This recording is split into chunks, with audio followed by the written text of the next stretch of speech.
Selamat berjumpa kembali dalam program podcast Pengurus Pusat Ikatan Konsultan Pajak Indonesia. Program ini disiarkan dengan mengundang tokoh perpajakan, tokoh nasional, pengurus pusat yang berkompeten di bidang perpajakan untuk berbicara permasalahan perpajakan beserta solusi-solusinya. Nantikan dan cermati, saksikan program Tax Talk Solution.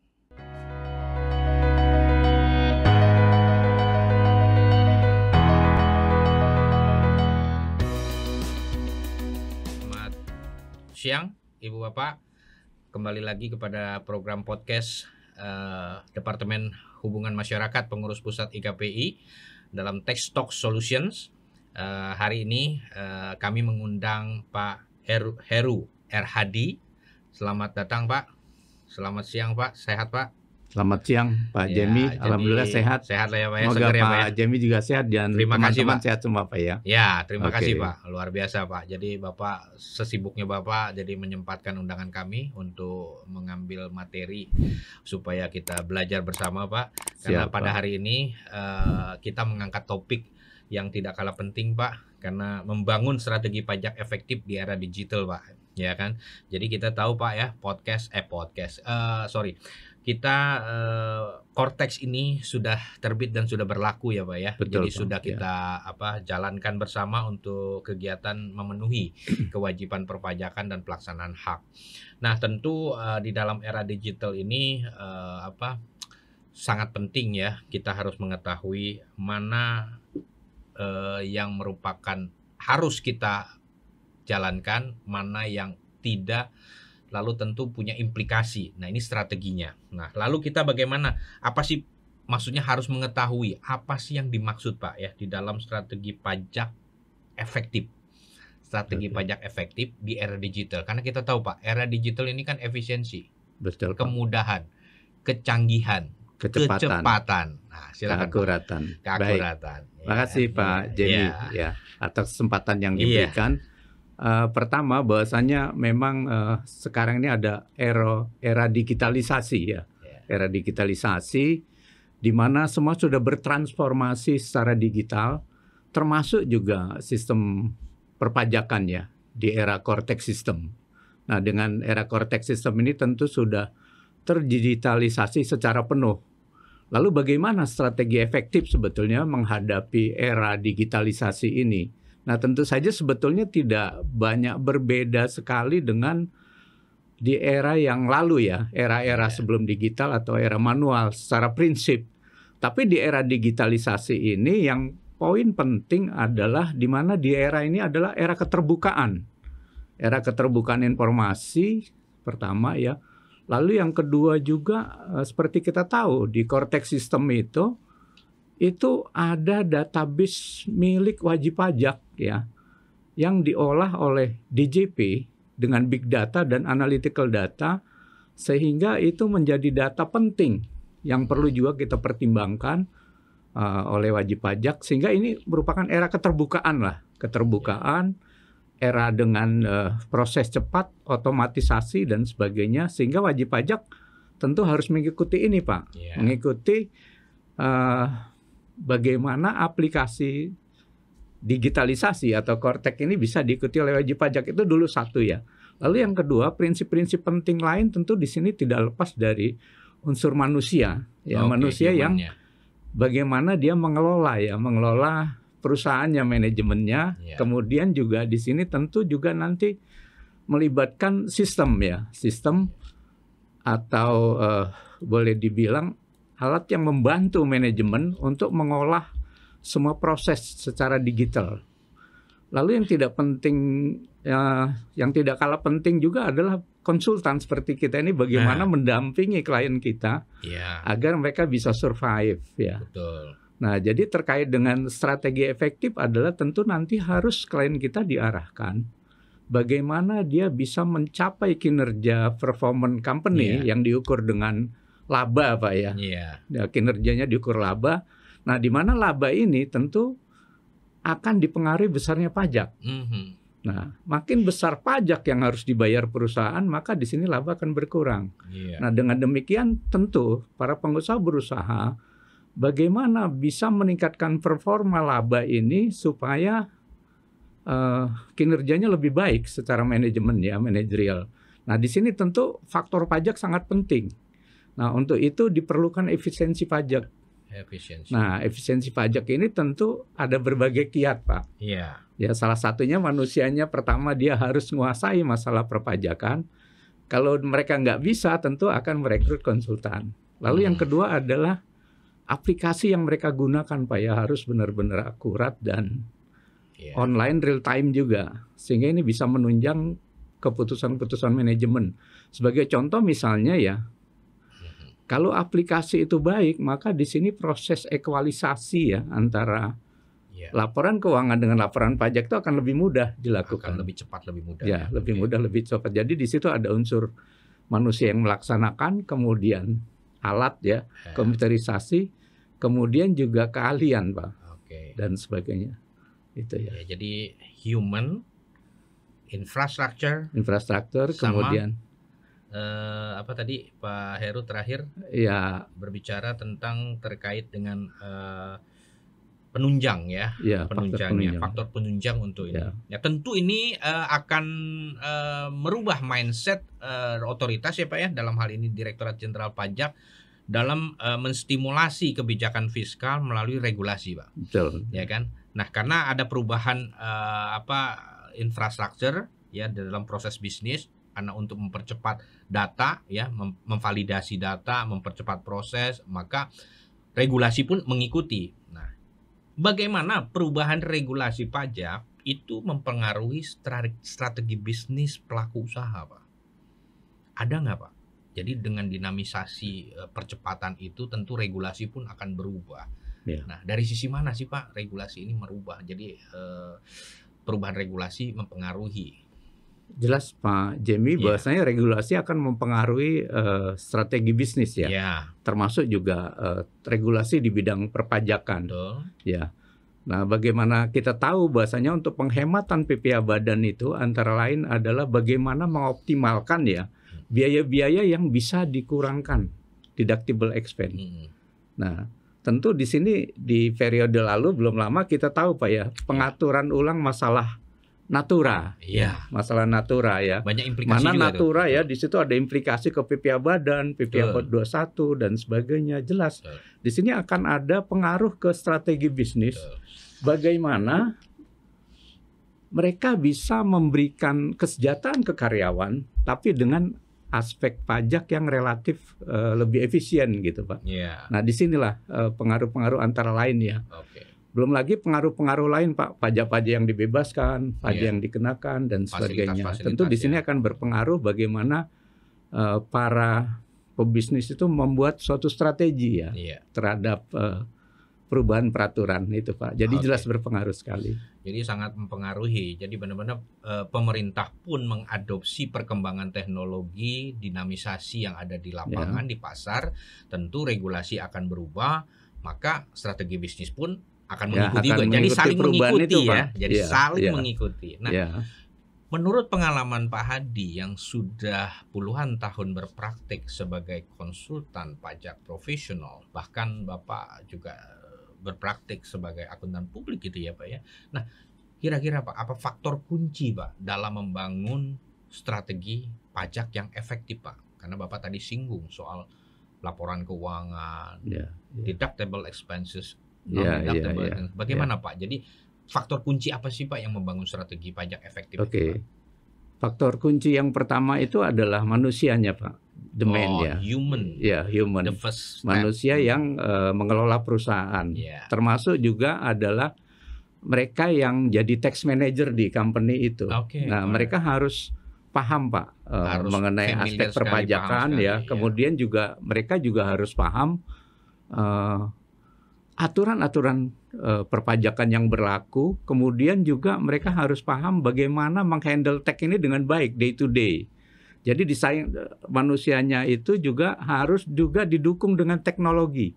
Ya, seperti kita tahu bahwasanya sekarang ini banyak sekali teknologi aplikasi ya bagaimana membantu perusahaan untuk mengelola administrasi keuangan, perpajakan serta aspek bisnis lainnya. Nah, kalau ini tidak didukung dengan aplikasi yang baik, maka ini akan menyulitkan bagi perusahaan untuk bisa tertib pajaknya, bisa bayar pajak sesuai dengan aturan. Lalu yang ketiga juga kita harus membudayakan di company kita itu sadar pajak, Pak. Ya, sadar pajak dalam arti harus ada pemikiran mengenai risiko-risiko pajak di setiap lini kegiatan usaha.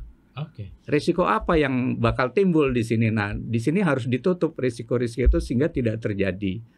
Lalu juga yang perlu dipahami adalah kebenaran administrasi pajak mulai dari pendaftaran, Pak. Pendaftaran wajib pajak itu, NPWP-nya, lalu juga kelompok lapangan usahanya tepat tidak, kemudian sampai pelaporan, sampai proses-proses lebih lanjut ya. Bahkan mungkin di sini untuk putusan-putusan strategik itu boleh jadi perusahaan membutuhkan konsultan pajak ya untuk memberikan suatu alternatif solusi apa yang paling baik buat company. Itu yang paling penting ya. Jadi advice ya, nasihat-nasihat bisnis dari seorang profesional ya Pak ya. Betul Pak.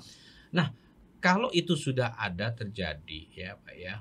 Lalu dari sisi pebisnis ini, lalu bagaimana sih mengoptimalkan penggunaan teknologi ya itu untuk mengurangi risiko pajak Pak? Jadi bagaimana caranya Pak untuk mengoptimalkan penggunaan teknologi dalam rangka strategi mengurangi risiko pajak? Baik Pak Jimmy, sebagaimana kita tahu bahwasanya ini sebetulnya terkait dengan aplikasi ya, sistem komputer yang digunakan oleh suatu company atau pebisnis itu di situ. Nah, pada saat perancangan sistem ini harusnya mereka sudah care ya. Kewajiban pajak apa saja yang harus dilakukan perusahaan. Lalu juga di situ selain kewajiban administrasi model pelaporannya juga harus disadari bahwasanya di pajak ini ada istilah ekualisasi Pak yang harus kita ingat ya. Ekualisasi antara pendapatan menurut accounting record dengan pendapatan menurut SPT PPN. Nah, itu harusnya by system udah bisa di reconcile secara automatically Pak, jangan secara manual lagi. Sehingga ini benar-benar mencerminkan validasi, optimalisasi risiko perpajakan. Itu tidak hanya ekualisasi soal PPN ya, termasuk PPh badan, PPh withholding tax juga, biaya-biaya dan sebagainya seluruh ekualisasi. Nah, kita harapkan sebetulnya pada saat merancang sistem ini, mereka melibatkan konsultan pajak juga Pak. Kalau secara internal dia tidak ada. Ya, karena saya pernah baca buku tax management ya. Salah satu kegagalan perusahaan itu karena mereka gagal dalam merekrut konsultan pajak yang mengerti, yang berdedikasi, berkompeten. Berkompeten untuk menasihati perusahaan baik untuk keputusan strategik maupun keputusan yang sifatnya regularly ya. Berarti manajemen harus jeli dan paham benar karakter dan track record seorang konsultan. Harusnya gitu Pak. Untuk menemani bagaimana penggunaan teknologi itu bisa optimal mengurangi risiko pajak. Betul. Good point Pak. Nah, lalu Pak, kita tahu bisnis sekarang kan berkembang Pak pasca COVID Pak. Apalagi di COVID Pak, kita tahu ya Pak ya, yang namanya bisnis online itu maju pesat Pak, naik pesat Pak. Omset mereka nggak tanggung-tanggung Pak naiknya. Berapa kali lipat Pak ya, kalah sama omset konvensional. Ya kan? Nah, ada nggak Pak perbedaan strategi pajak Pak ya untuk bisnis online dan offline menurut Pak Heru? Ada nggak perbedaannya? Tentu di dalam dalam rangka memahami strategi bisnis istilahnya dalam resiko-resiko pajaknya gitu lah. Seperti apa Pak? Sebetulnya secara prinsip strategi bisnis terkait pajak untuk manual dengan yang online itu tidak beda banyak secara prinsip Pak. Prinsip-prinsipnya hampir sama. Ya kan, kalau strategi pajak itu berpegang prinsip bagaimana mencari tarif pajak yang pertama lebih rendah. Itu satu. Lalu yang kedua adalah bagaimana supaya biaya-biaya itu bisa maksimal deductible. Lalu yang ketiga bagaimana supaya kita bisa memanfaatkan kalau ada pembebasan pajak. Lalu bagaimana kita memilih kalau ada tarif pajak yang lebih rendah lagi Pak. Oke, yang Ada sesuai. pilihan, Iya, ya ada pilihan. Oke. Nah, misalnya kalau Bapak bertanya, bagaimana dengan startup? Iya. Ya, startup kan mereka baru mulai usaha nih. Betul. Kita belum tahu omset kita apakah di atas 4,8 atau Betul. tidak. Nah, itu kan ada dua pilihan, Pak. Ada Iya. dua pilihan, apakah mereka mau pakai kena tarif yang umum pasal 17 atau UMKM, Oke. gitu kan. Nah, saran saya, mereka nggak usah pakai tarif pasal 17 dulu. Dia ikut UMKM aja. Ya. UMKM. Nah, kalau dia memang di tahun itu nanti kurang dari 4,8 kan, ya, dan itu dia masih bisa lebih mudah, eksis. lebih mudah, lebih gampang, lebih gitu. mudah untuk menerapkan, Ya, gitu, Pak. memanfaatkan. Lebih efisien juga pajaknya. Betul. Kurang lebih itu, Pak. Artinya strategi dia itu bagaimana melihat, meskipun dia bisnis online, jangan dengan kacamata kalau online kan pelaku usaha nih berpikirnya apa? Saya kan online, saya nggak punya toko, nggak punya ini, berarti saya pajak khusus dong. Kan banyak berpikir simpel begitu, ya kan? Tapi dia nggak tahu bahwa kan negara sudah siapkan ya Pak ya, yang tadi Bapak katakan, betul. Kan UMKM kan ya, tarifnya juga kan lumayan murah, tarif khusus ya kan, sehingga ini mempermudah mereka kan. Pak, dalam pengalaman Pak Heru, ada nggak contoh kasus Pak di dalam menerapkan strategi pajak yang efektif itu untuk perusahaan-perusahaan startup? Ada nggak contoh kasusnya? Nah, saya sih tidak punya klien yang terus terang ya, yang memang bergerak di bidang online. Tapi gitu. Saya pernah membina wajib pajak mulai dari mereka tadinya usahanya kecil lalu berkembang, Pak. Berkembang terus, bahkan lompatannya tinggi ya. Bisa tinggi ya.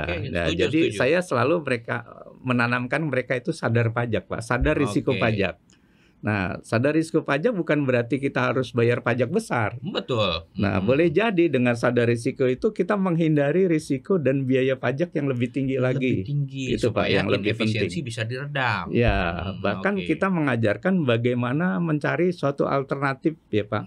Pengenaan pajak yang relatif lebih ringan tapi sesuai dengan aturan yang berlaku. Ya, jadi lawful ya. Nah, sehingga ini tentu lebih menguntungkan bagi klien kita. Antara lain itu Pak. Gini Pak, ini kan pelaku usaha khusus yang startup kan banyak yang baru-baru Pak, belum paham sekali bagaimana memahami manajerial bisnis Pak. Ada nggak Pak? Bapak punya jawaban nggak? Bagaimana mengimplementasikan strategi pajak efektif yang cepat atau misalnya cepat mudah dipahami gitu loh dalam bisnis? Apa sih Pak? Bagaimana tipsnya gitu? Ini sebuah tips lah ya, kira-kira apa Pak? Iya.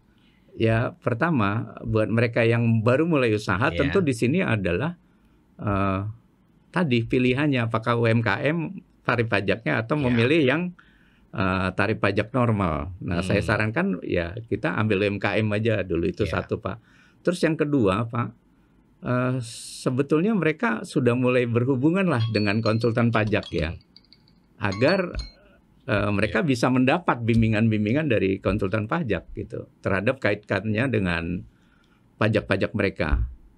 Jadi itu aja sih. Nah, mungkin juga ini tugas IKPI menurut saya, bagaimana kita bisa membina UMKM Pak sebetulnya.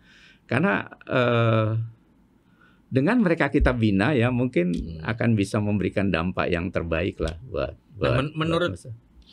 menurut Pak Heru tadi dari cerita itu bagaimana mengimplementasikan, ada nggak Pak pastinya tantangan itu yang akan dihadapi dalam mengimplementasikan strategi pajak itu sendiri? Ada nggak tantangannya? Tantangannya adalah klien kita Pak, owner dari bisnis itu. Nah, seringkali kan owner ini kurang care soal pajak ya. Tugas kita lah ya, tugas kita merubah mindset dia. Bahwasanya apalagi di era digital ini Pak, itu pajak lebih transparan dan sebagainya. Jadi bisa diketahui semua apa yang dia punya dan sebagainya. Sehingga dia harus siap gitu dengan kondisi. Dia harus siap supaya lebih tertib lah. Lebih tertib bukan berarti bayar pajak lebih mahal. Kita bisa memilih suatu treatment yang sesuai aturan agar dia bayar pajak sesuai aturan, tapi bisa ada pilihan-pilihan yang tadi, mungkin tarifnya lebih rendah, mungkin ada fasilitas pembebasan dan sebagainya itu Pak, kurang lebih. Pak, kira-kira menurut Pak Heru, peran apa yang bisa dimainkan atau dilakoni oleh kita nih konsultan pajak dalam mengimplementasikan atau mengadvise sebuah strategi pajak kepada klien? Peran apa yang kita coba bisa sampaikan atau mainkan? Ya, sebetulnya peran kita kan banyak konsultan pajak, Pak, ya. Yang pertama adalah membantu mereka untuk secara administrasi perpajakan. Tapi ini sih sebetulnya sebaiknya dihindari karena pekerjaan administrasi pajak ini pertama memakan waktu lama, kedua risiko buat konsultan juga semakin berat ya. Ketiga juga mohon maaf fee-nya mungkin relatif lebih rendah lah ya. Nah, kalau boleh sih kita sebetulnya peran konsultan pajak itu adalah memberikan arahan ke mereka nih Pak. Mereka bagaimana memenuhi kewajiban perpajakan yang tepat gitu dan efisien.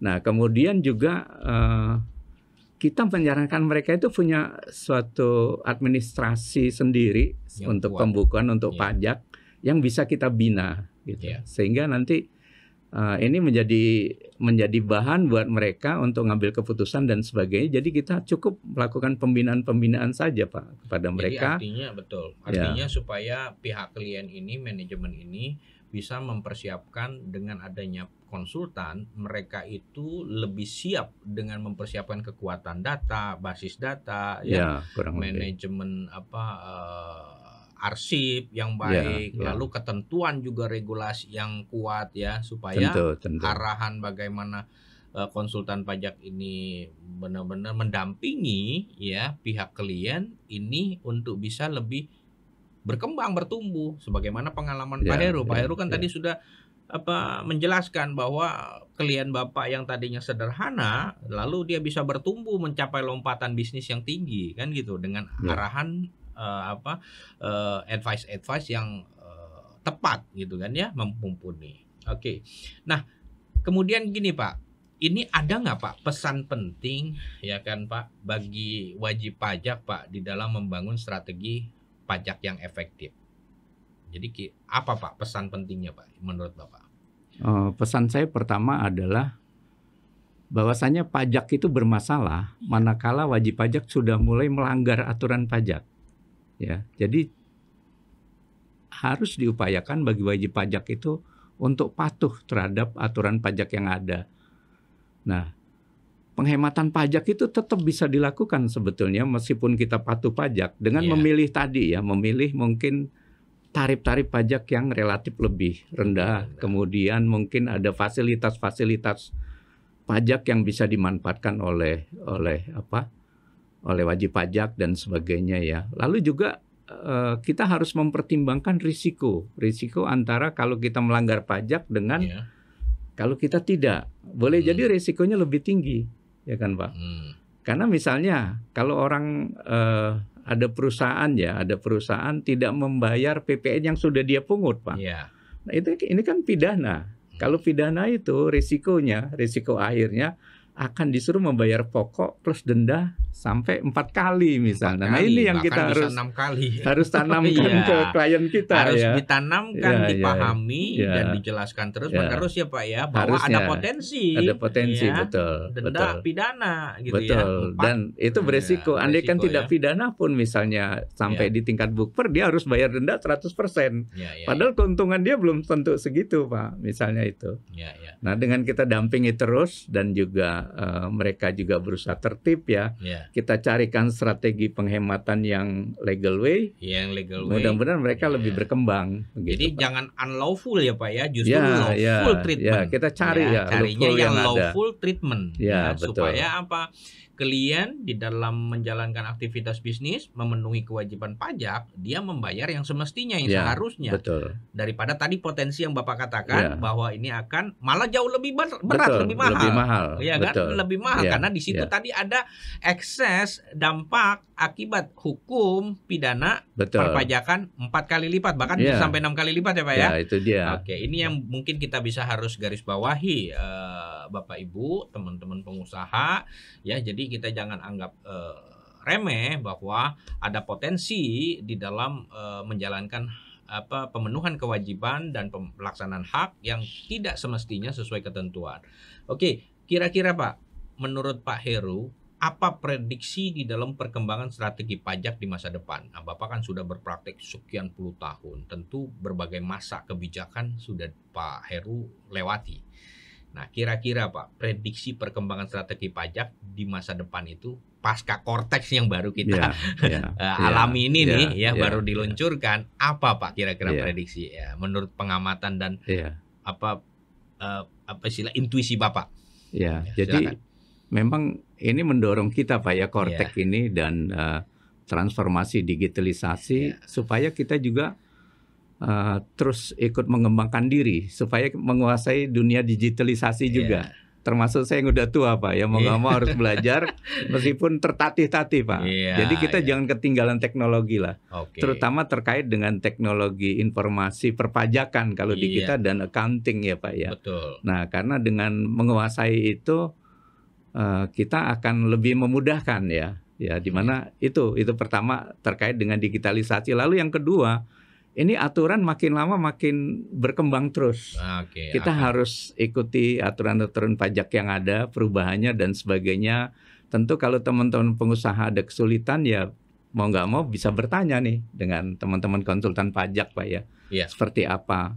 Lalu juga jangan lupa dengan adanya perubahan-perubahan peraturan dan teknologi ini kita harus mengadjust teknologi yang ada agar sesuai dengan aturan. Jangan sampai aplikasi ini nggak bisa mengikuti aturannya. Padahal proses bisnis kita ketahui pasca amnesti pajak yang sudah dijalankan oleh pemerintah 2016 yang lalu, 6 tahun kemudian yang kita lewati sekarang, dan ini kan proses bisnis dilakukan dengan lompatan yang tinggi, ya kan, bahkan mereka berani investasi, belanja anggaran pemerintah untuk menginvestasikan sebuah sistem yang super luar biasa. Bahkan menurut informasi Pak Heru, investasi yang digunakan adalah yang termahal di dunia, karena baru Indonesia yang kali ini menerapkan Cortex super komplit.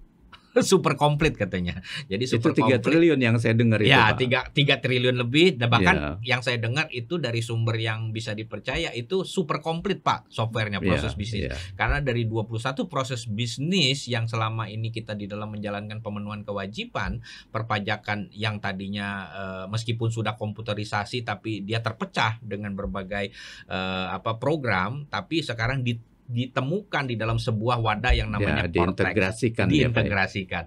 Nah ini bukan main-main, artinya dengan pengintegrasian ini, dengan perkembangan digitalisasi, bahwa ada strategi pajak yang harus dipahami, yang harus dipelajari. Oke, terima kasih Pak Heru atas waktunya, pandangannya dan pengetahuan bahkan pengalaman cerita Bapak tadi untuk bisa mengedukasi Bapak Ibu pelaku usaha maupun teman-teman konsultan pajak yang baru menjalankan praktek profesi. Semoga program ini bermanfaat. Apabila bermanfaat buat Bapak Ibu sekalian, silakan like, subscribe, share dan komen ke kolom komen di program kita. Terima kasih, selamat siang, salam sehat. Terima kasih Pak Jimmy, Bapak Ibu semua. Terima kasih. Setelah Bapak Ibu menyimak program kami ucapkan terima kasih atas kesempatan yang Bapak Ibu luangkan waktu untuk menyimak program kami. Jika program ini bermanfaat bagi kegiatan bisnis, kegiatan profesi Bapak Ibu, silakan Bapak Ibu like, subscribe, dan komen, serta share program ini seluas-luasnya. Terima kasih, sampai jumpa di program lainnya.